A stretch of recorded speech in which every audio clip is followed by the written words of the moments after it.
با سلام.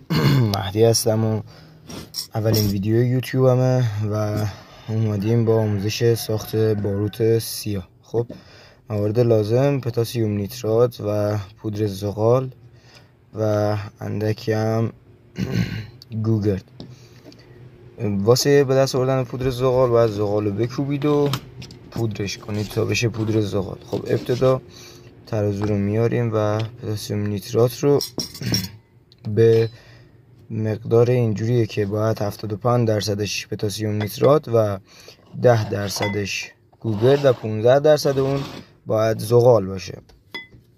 پتاسیم نیترات من مال خیلی وقت پیشه تو جعبه است و صفر شده. باید یک کمی با قاشق بکوبمش که توی داخل همزن، داخل خرد کن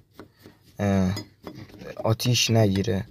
و اینم بهتون بگم که بسیار خطرناکه، اصلا توصیه نمی کنم که بخواین انجامش بدین، فقط واسه نگاه کردن هست. البته برای درست کردنش هم حتما باید یه بزرگتری چیزی باید بالا سرتون باشه. خب بعد از اینکه پتاسیم نیترات رو قشنگ پودر کردیم، گوگرد رو میاریم یه ظرف برمیداریم و ترازو رو میاریم و صفرش میکنیم و باید 75 گرم پتاسیم نیترات بریزید. البته پتاسیم نیترات من یکم زیاد هستش و میریزمش داخل ظرفمون.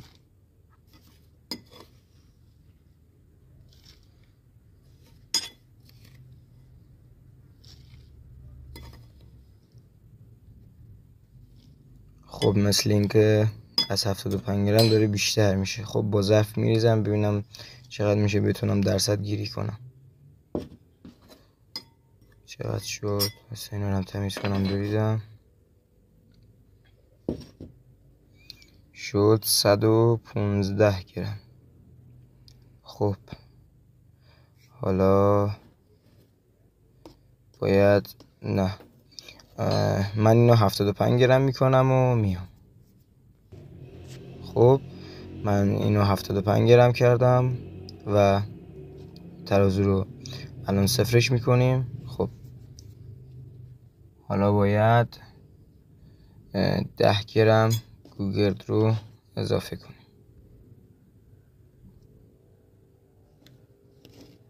گوگرد رو میریزیم.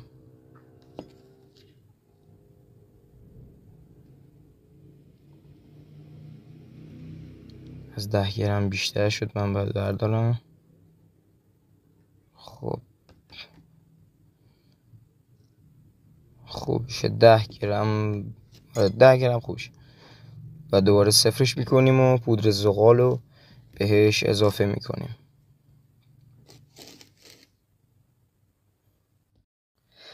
لطفاً لایک کنید، سابسکرایب کنید و کانال ما رو به دوستانتون به اشتراک بذارید و اگه آموزش دیگه خواستید تو کامنت ها بهم بگید. و اینکه اگه بازدید و لایک این ویدیو بالا باشه، ویدیو آموزش ساخت تفنگ بادی هم واسهتون میذارم.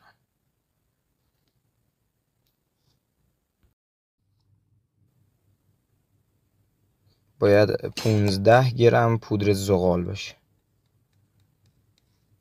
البته من پودر زغالم کمتر از 15 گرمه و واسه من عیب نداره، ولی اگه موادتون دقیق باشه بهتره. بهترین باروت رو بهتون میده.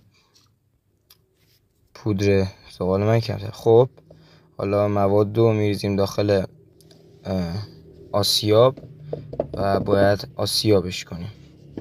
خب تمام شد. حالا من برم اینم اینجا، برم اینو پودرش کنم و بیام. خب من پودرش کردم و اینم باروتمون به دست اومده. فقط موقع هم زدن موقعی که مخلوط کنید حواستون خیلی باشه. خب میریم واسه تستش.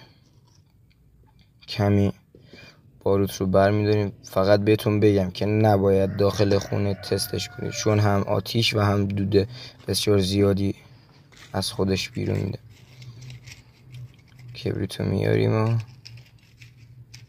با یه دست شروع میکنیم به روشن کردن کبریت.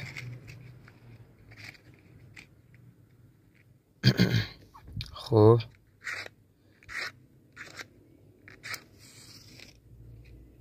بله، فقط مواظب باشید. اینم از باروت ما. همونطور که گفتم دود و آتش خیلی زیادی از خودش تشکیل